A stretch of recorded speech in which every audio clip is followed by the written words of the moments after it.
I wrote my dissertation last year on the experiences of bachelor's degree students who receive welfare. It's a population of students that I work with at John Jay College, and I feel very deeply about the services that we provide or should provide to them. And as I was writing my literature review, looking at the experiences of generally low-income students, because only one person had ever written about students on welfare before, there was an article written a few years ago that used the metaphor of navigating down a shapeless river on a dark night. That's the metaphor of what low-income students felt like as they tried to navigate our college campuses. So that's the headspace I've tried to put myself in as I've reflected about my own experiences back in college. So those of you who know me, I went to Virginia Tech. That's about 10 minutes from where I grew up in the mountains of rural Appalachia in Virginia. I felt like an other the minute I arrived on that campus. Not only because I think I had more stuff than anybody else who moved in there, but because immediately upon arrival, the people that I began to meet, my new friends, peers, the roommate that I would never talk to again, were making fun of the folks that Terry told us about, the housekeepers, the clerical staff of the departments, the dining services staff. They were making fun of the way they talked, the way they looked, the houses they lived in. These were literally my family. They were literally my family. My aunt was the administrative assistant in the economics department. I had a cousin who worked in dining services. I took it very personally. I felt like an other for the entire time. And so as I've moved through my career, I try to ask myself, what can I do so that other students won't feel so much like an other? And you always think of Sheryl Sandberg when you think of that. But I want to tell you a story that I read recently in Forbes. Kim Scott was a software engineer at Google, and she was called into a meeting of the CEOs of Google and Sheryl Sandberg when Sheryl was there to pitch a new product that she had developed, that her team had developed. She did the presentation, the CEOs loved it, they green-lighted it, things were moving forward. She was on top of the world. Sheryl pulled her aside and said, let's take a walk. They're walking around Google's campus, and Sheryl's saying, you did a great job, but I think you could have focused a little more on your delivery. Maybe this was a little rough. But Kim's thinking, they bought the product. I won the presentation. Like, all right, I hear what you're saying, but at the end of the day, I won, right? Sheryl stops her, says, I can tell you're not getting it. When you say a lot, it makes you sound stupid. And this is radical candor, because Kim knew that Sheryl Sandberg cared about her personally. Cared about her personally. She had made that clear in their entire relationship. And Sheryl then directly challenged an unproductive behavior. She gave her caring yet direct feedback. Now, everyone in this room has had a supervisor or two. We've all supervised, many of us, whether they're students or staff. Giving feedback is one of the most difficult things that we can do. So I'm here to do that today. When I was thinking about what could I possibly know enough about to offer some feedback to my profession, to us, what I landed on was the experience of low-income students and what I had to offer there. I believe, that when we get new jobs, we start painting pictures of pictures of pictures of pictures of pictures, and it goes on and on. What do? We identify the practices that we must continue. They're traditions that are sacrosanct. We've got to continue that stuff. Then we say, well, I did this other program at my old campus, so I'm just going to bring that here, and everybody's going to think I'm a genius because I invented Post-its or whatever it is, right?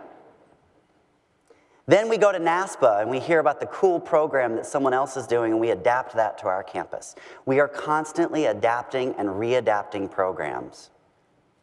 At best, in this scenario, we are spending a lot of resources on programs that are unhelpful. At worst, we are inflicting harm on the students that we're supposed to be supporting. There's some students in the front row from Montclair State where I taught student development theory last semester. And there was one week where I was diving into research that, frankly, I hadn't read in 15 years. And there was a study from 2004 where Pizzolatto had looked at the self-authorship of what she called high-risk students, low-income, first-generation, and students of color. And the findings struck at me. It was one sentence in the textbook that stood out. Although high-risk students showed up to college having already achieved high levels of self-authorship, their experiences on campus made them feel misunderstood, incompetent, and different. Let's just let that word incompetent linger for a little while. In those important first 6 weeks, that first semester, we actively are making students feel incompetent. We are othering them all the time. So when you think about the work that we do, ask yourself, has it really changed all that much? Other than the hairstyles and the technology that we deliver our services, have we actually changed anything? The orientation programs that I still participate in look just like the orientation program that I attended at Virginia Tech in 1996. Do the math. The residential programs, for the most part, look the same. Student activities looks the same. Many of our charters of student government haven't changed. They're still the same ones that we wrote whenever we wrote them. Innovation is the name of the game. We use that word a lot, innovation. Feels like everybody's innovating all over the place, right? So I tried to break it down. What is actually innovation? So I think there's 3 parts. Part 1 is we have to know the data. And when I say we have to know the data, what I'm really saying is we have to listen to our students. They will tell us exactly what we need to know if we just give them a chance to tell us, and if we actually hear them. And so that means collecting all the same data we collect. That means having the sit-downs in our offices. It means running focus groups. It means being scholars, even when we're not publishing.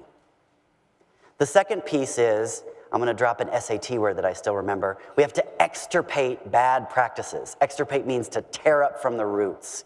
It's the only SAT word that I still remember.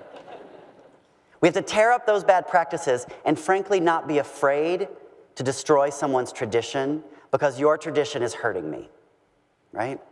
And the third piece is we've got to know that what we're doing actually works. A satisfaction survey is great. Love it. Asking someone if they feel more confident now than they did when they walked through the door is great. It's good information to have. It doesn't tell me if the program I created actually helped someone learn something. I don't know if you have left this room knowing more than you did when you came in. We have to focus on direct measures of student learning in the work that we do, and not enough of us are doing this. There's some great folks doing great work, but we all have to be doing this. It's the only way that we are going to transform the work that we do to meet the needs of the students who are with us today.